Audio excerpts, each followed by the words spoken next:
It was something that was big mass of opposition, or it was a side of a mountain where they were dug in, we'd use bombs.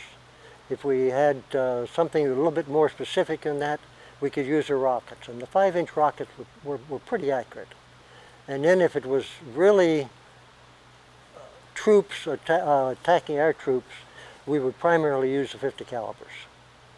And as I say, we carried 2,400 rounds, which is we couldn't fire them all at one time. We'd burn up the barrels, but you fire in bursts.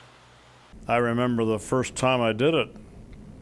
We were on a mission out of the canal, and we're up at altitude, and Bob Owen says, "Okay, test your guns." Well, I had flown the airplane. We'd done a little bit of gunnery before, and every time we did our gunnery, we were firing just one gun. This time I'm firing all 6 at one time. And so he says, "Test your guns." I turned on all 6 switches and pulled the trigger. It was quite an eye-opener.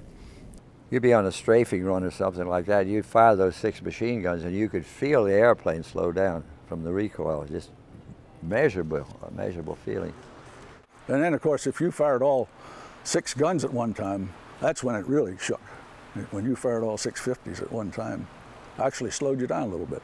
I'll tell you what, when you fired all 6 at one time, they rattled that airplane. Boom. It would cut a boxcar in two. I had an F4U 1C with 4 20mm cannons on it. It was the only one the ship had. And I just loved that airplane. God, the firepower was incredible. We didn't have the length of time of firing as we did with the 50 calibers, but it came close.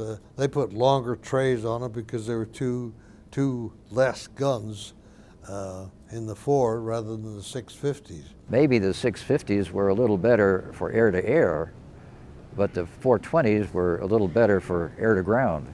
You could sure feel the guns going off. Man, it was something else. Those are the 20s? Yeah, the 20s. Oh, God. They'd rattle your cage, to say the least. If you had 3 guns that would not fire and one would fire, you could not fire one shot without having the whiplash moved off your target. You could not hold it onto the target with your rudder. The yaw of the aircraft. Yeah, so much that you could not hold it on it. Even if it was your right one and you fired it, the airplane was going to yaw to the right. And even if you pointed your nose 10 or 15 degrees to the left, you fire that first shot and immediately you're over here.